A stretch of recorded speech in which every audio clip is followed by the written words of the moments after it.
¿Qué tal? ¿Cómo están amigos y amigas de esta comunidad? Continuamos, por supuesto, con esta serie de entrevistas, pláticas.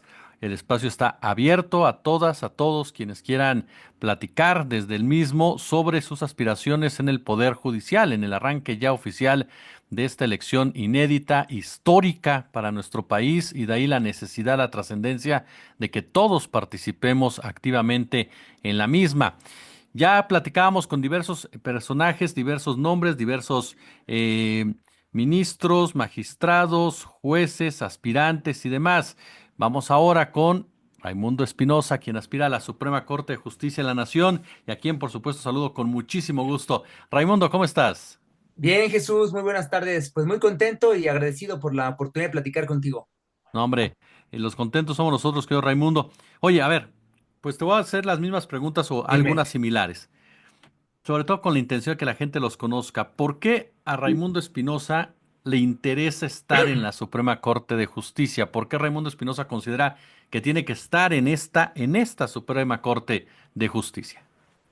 Pues mira, porque es una oportunidad histórica de renovación del Poder Judicial y habrá, me parece a mí que será un espacio pues de diálogo y debate como no lo hemos visto, ¿no?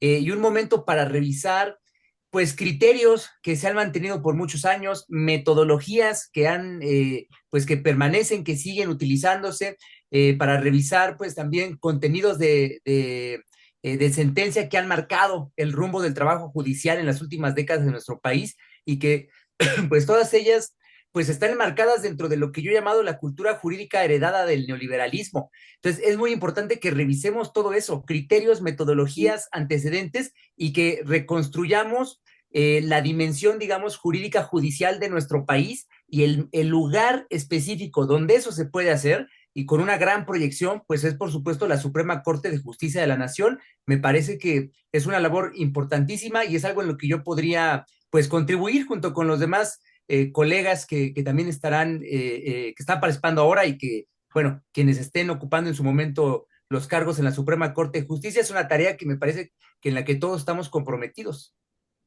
¿Cómo cambiarlo, Raimundo? Venimos, pues sí, décadas, literal, décadas y décadas de una Suprema Corte de Justicia que operaba, de un Poder Judicial que operaba con ciertas características de ciertas formas. ¿Cómo me lo mencionabas? Porque podemos y hay que cambiarlo. ¿Cómo lo cambiamos? Sí, mira, me parece a mí que hay varios problemas. Algunos políticos que se han estado señalando mucho, ¿no? Cuestiones que son, digamos, que están ahí, pero siguen siendo externas al trabajo propiamente judicial. Pero hay otras cuestiones que tienen que ver con algo que defienden mucho quienes no quieren la reforma judicial, que es la técnica jurídica. Bueno, la técnica jurídica que ellos, que ellos han empleado tiene problemas por sí mismos. Es una metodología que de por sí atomiza las perspectivas y en el caso de los derechos colectivos también los individualiza. Me parece que eso es algo que se tiene que corregir y solo se puede corregir desde dentro y es un problema metodológico de la técnica que utilizan los operadores judiciales. Eso, pues es una cuestión, pues bastante, es una cuestión compleja, pero es algo que se puede hacer, que yo no veo que se esté insistiendo en ello, como si fuese cuestión nada más de claridad política y de buena voluntad, pero ojo, o sea, hay toda una inercia en la práctica judicial, una manera de hacer las cosas, por eso digo yo que es una cultura, una enseñanza, una preparación con la cual también hay que romper, porque de lo contrario, aunque tengamos todos mucha claridad política, compromiso, buena voluntad de hacer un cambio, lo cierto es que si seguimos aplicando las mismas metodologías, los mismos procedimientos, las mismas concepciones de derecho, las mismas definiciones sobre términos jurídicos, pues vamos a seguir reproduciendo esas prácticas en un contexto diferente, pero vamos a tener resultados que me parece a mí que no son los que la ciudadanía está demandando, ¿no? Por eso insisto en que va a ser muy importante, pues ver a ver qué métodos de interpretación de la norma son los que han venido aplicando. Yo te puedo decir, porque esas son cosas que pues, he revisado, no para esto, sino pues de antes que he estudiado, eh, pues utilizaron métodos en donde ya no había que mirar el todo del sistema jurídico mexicano o de la Constitución, sino que miraban normas aisladas, no solamente aisladas de la sociedad, de la realidad, aisladas del contexto institucional donde operan esas normas. Esos métodos me parece que es crucial que pues nos enfoquemos en su revisión para más bien privilegiar métodos que sean sistemáticos, métodos que sean teleológicos, que nos fijemos, te lo voy a decir más, voy a tratar de decirlo más concretamente, que nos fijemos en cuáles son los fines de las normas, que todos son fines sociales, de atención de necesidades sociales, y que eso sea congruente con los principios que establece la Constitución. Eso ya no se hace. Miran las normas de manera aislada, con metodologías que atomizan y que ya no les permiten ni vincular las normas con principios constitucionales de nuestra tradición, ni permiten que vinculen el trabajo judicial, lo propiamente operativo del derecho, no lo pueden vincular con los problemas sociales. Esas metodologías hay que transformarlas, hay que modificarlas, y para eso, pues hay que empezar a resolver los asuntos de otra manera. Eso es bien importante, porque de lo contrario, cambiarán las personas, tendremos métodos democráticos ahora para votar por nuevos ministras, nuevos ministros, pero si seguimos utilizando las mismas metodologías, vamos a seguir teniendo problemas. A eso es a lo que me refiero. Y es un punto que yo no veo que se esté poniendo sobre la mesa, y es un punto de técnica jurídica, en donde podemos incluso pues rebatir los argumentos pues de quienes se han opuesto a la misma reforma, porque esa técnica que ellos defienden es la técnica que nos tiene metidos en los problemas de interpretación y de aplicación del derecho que se prestan para manipulaciones a favor de intereses privados en contra del interés público nacional. Uno de los datos que ha llamado mucho la atención en tu biografía, Raimundo, es el tema Monsanto. Eh, Ah, sí. ¿Cómo enfrentar a esa? Porque a final de cuentas, lo sabes mejor que yo, los intereses económicos han estado muy presentes en el Poder Judicial por la trascendencia que tienen. ¿Cómo enfrentarlos? No sé si se puedan erradicar, pero cómo enfrentarlos, cómo controlarlos de cierta manera para que sepan que ese poder judicial o este nuevo poder judicial que se busca construir no va a responder precisamente a sus directrices. Tú que te la viste con una empresa pues de ese tamaño. Claro, mira, en ese momento, pues yo participando en un proceso colectivo de base social con comunidades mayas, pues me di cuenta, ¿no? Lo complicado que era litigar en esos niveles. Pues a nosotros en la Suprema Corte de Justicia, pues no nos recibieron. Claro, era difícil para los compañeros, pues estar viniendo. De hecho, vinieron dos ocasiones y fue porque la primera se difirió la sesión donde ya iban a dar la sentencia, y la segunda, pues fue donde ya la dictaron. Pero era difícil venir, y a pesar de eso, pues el esfuerzo se iba a hacer, pero nunca nos atendieron en la corte. Lo que yo sí supe después, el día de la sesión, fue que estaban ahí los abogados de Monsanto. Fue la primera vez que o sea, que yo conocí a alguien que personificaba los intereses de Monsanto, ¿no? Y bueno, el compañero eh, Manuel, que era el representante común en esa demanda, pues estábamos juntos ahí en la corte, y recuerdo muy bien, se me acercaron a preguntarme si yo era el abogado de las comunidades, ¿no? Y les dije, sí, bueno, soy yo, Ramón Espinosa, mucho gusto. Me dice, es que quisiéramos platicar, ver si hay oportunidad de que platiquemos. Pero ese platiquemos era separarme de Manuel, que era el compañero maya que había venido en representación, ¿no? Por supuesto que no acepté, ¿no? A mí me parece que los derechos no se negocian. Yo me di cuenta de cómo, pues intentaban, ¿no? Que los abogados nos pusiésemos de acuerdo, y que no interfirieran pues en este caso la comunidad, ¿no? Y luego, pues me di cuenta que el proyecto de sentencia, siendo un asunto muy técnico, como es la cuestión de transgénicos, pues había sido presentado por la propia empresa, ¿no? Había sido sugerido por la empresa. Eso pues me parecía a mí muy delicado. Ante esa experiencia, que es la que yo puedo relatar de este caso, ¿cómo creo que habría que remontarla ahora, o se podría remontar ahora, ¿no? Bueno, pues esos encuentros que tienen las partes con los operadores judiciales, con ministros, ministras en este caso, y que le llaman los abogados en la práctica alegatos de oreja, o sea, de pasillo, vas, lo buscas, te recibe y de manera informal te escucha, está bien.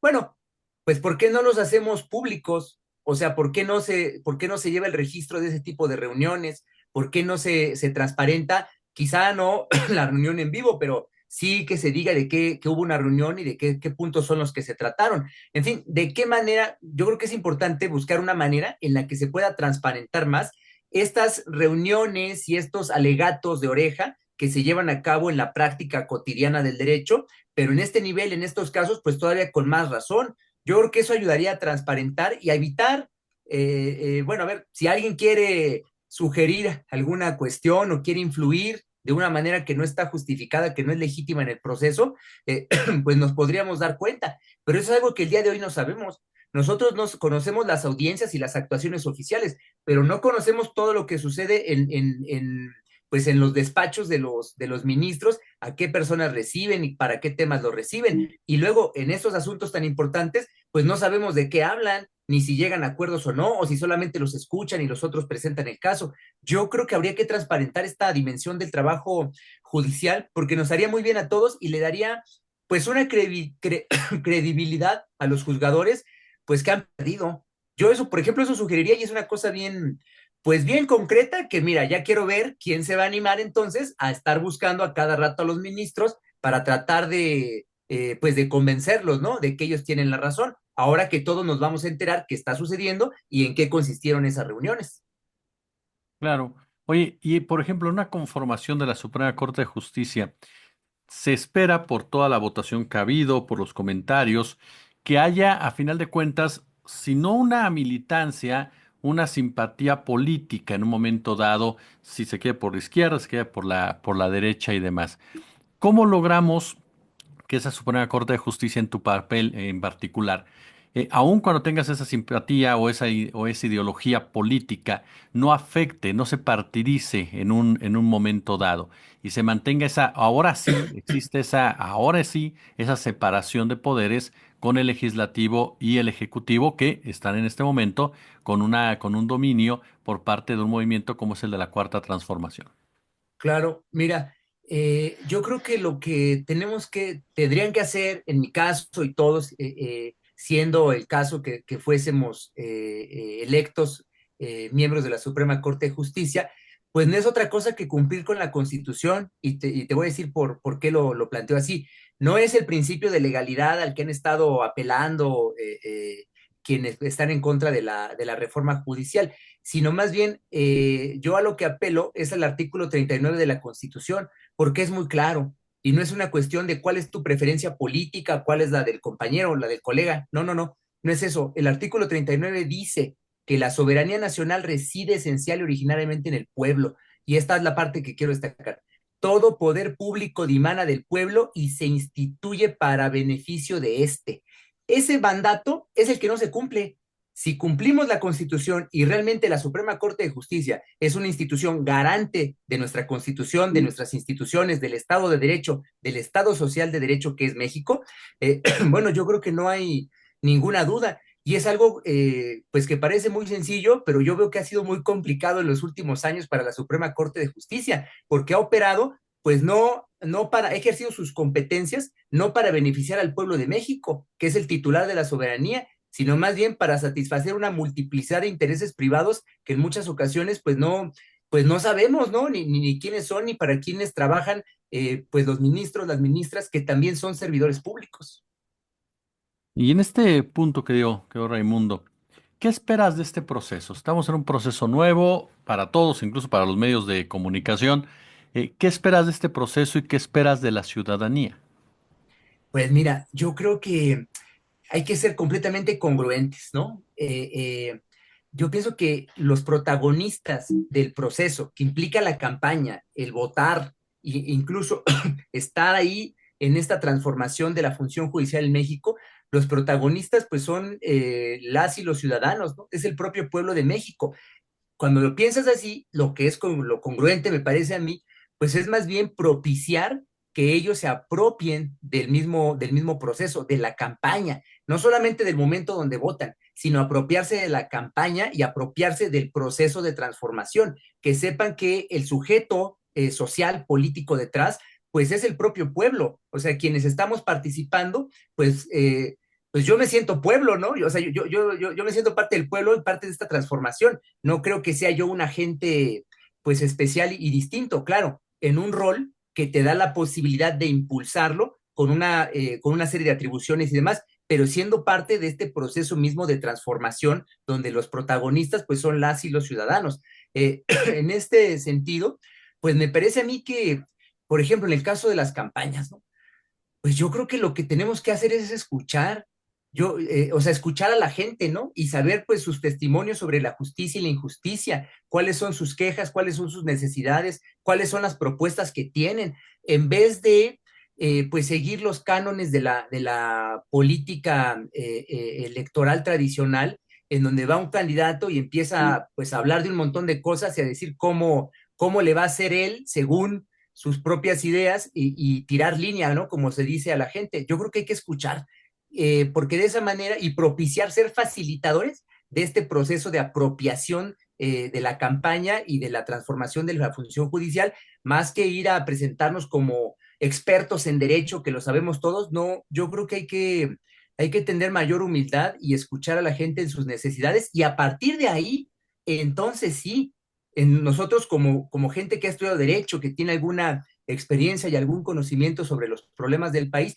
entonces sí, desde la trinchera que nos toque, en este caso la Suprema Corte de Justicia, si es el caso, pues ahí sí, proponer y mover la institución para avanzar a satisfacer esas necesidades que tiene la gente de justicia. No tenemos por qué estar inventando nada, lo que tenemos que hacer es escuchar a la gente. Escuchar a la gente, como bien dice Raimundo, algo que durante décadas no sucedió, simplemente no pasaba y la Suprema Corte de Justicia se alejó, el Poder Judicial en sí se alejó precisamente de la ciudadanía.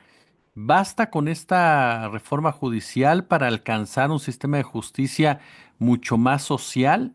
¿O qué más se requeriría para que, en caso de que ustedes llegaran a esa Suprema Corte, pudieran conseguir ese ideal que se tiene en la impartición de justicia en México?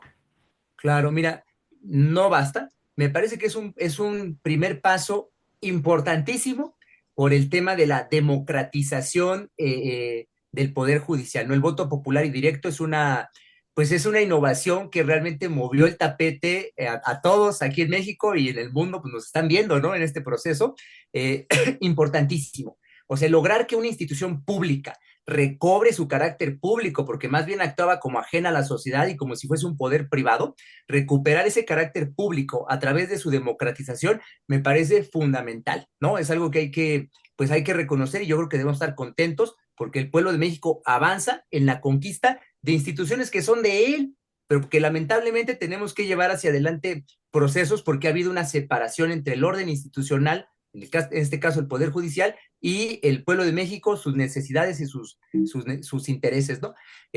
Por un lado. Y luego, a mí me parece que para lograrlo, haría falta una renovación integral de la función judicial en nuestro país y en general del sistema de justicia. Mucho se habla de las problemáticas en la fiscalía o las fiscalías, los ministerios públicos, ¿no? Todo lo que tiene que ver con el orden penal. Y es cierto, hay muchos problemas y hay mucho que hacer, sin duda alguna. Pero creo que cuando nos centramos solamente en eso, estamos perdiendo de vista otros elementos. Por ejemplo, al interior del propio Poder Judicial de la Federación, el fortalecimiento de la Defensoría Pública, porque es ahí donde se juega realmente el acceso a la justicia de los grupos vulnerables, de la población más empobrecida de nuestro país que no puede contratar abogados privados. Entonces, fortalecer la Defensoría Pública me parece indispensable. Luego, pues hay que modificar planes, programas de estudio, contenidos, literatura, orientaciones, pues de las escuelas, en las escuelas de formación judicial y en general en las escuelas de derecho. Un nuevo poder judicial con otra orientación, en otro paradigma, pues requiere abogados diferentes, abogados de nuevo tipo, y no los tenemos, hay que formarlos. Entonces también eso es urgente. Pero además, fuera de lo que le toca estrictamente al Poder Judicial de la Federación, pues también tenemos que ver reformas más integrales en donde también se incluyan la competencia que tienen los poderes judiciales locales, porque gran parte de la saturación que tiene el Poder Judicial de la Federación es por cómo está relacionado o vinculado con lo que resuelven los tribunales locales, que es un asunto también bastante discutido del llamado amparo directo, ¿no? Que es la posibilidad que tienen tribunales federales de revisar lo que resuelven tribunales locales. Eso es lo que satura al Poder Judicial de la Federación en trabajo, en expedientes, cuando más bien pues debiesen ser los tribunales locales, los tribunales de última instancia para los asuntos locales, sin necesidad de que trasciendan a nivel de la federación. Esta es una discusión de más de 100 años en el derecho judicial mexicano, ¿no? Muy, muy interesante, que no se ha resuelto. Yo no termino de entender por qué no tomamos ese camino. Y luego, otro punto importante, México es el país con más comisiones y procuradurías de todo tipo para todo tipo de derechos, ambientales, agrarios, laborales, del consumidor, de servicios financieros, de derechos humanos, nacionales, locales, de todo tipo tenemos, ¿no? Muchísimas instituciones. Bueno, todas ellas, muchas veces su competencia, pues comparten competencia, coinciden en la competencia, se traslapan. Pero también pasa lo mismo, de cierta manera, con las defensorías públicas.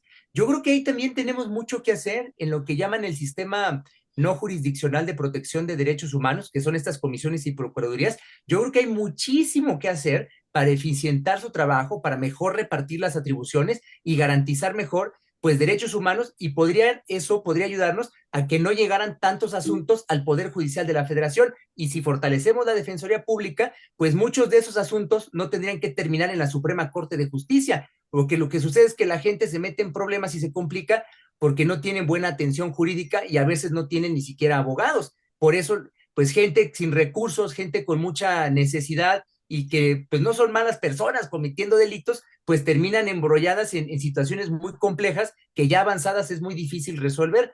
Yo creo que esta es la visión que debiésemos tener y es mucho más completa que simplemente decir que además de lo que ya se hizo de democratizar, hace falta atender las fiscalías y en ministerios públicos. Sí es cierto, pero aún así nos va a faltar ver pues otras instancias, otras instituciones que también es importante revisar.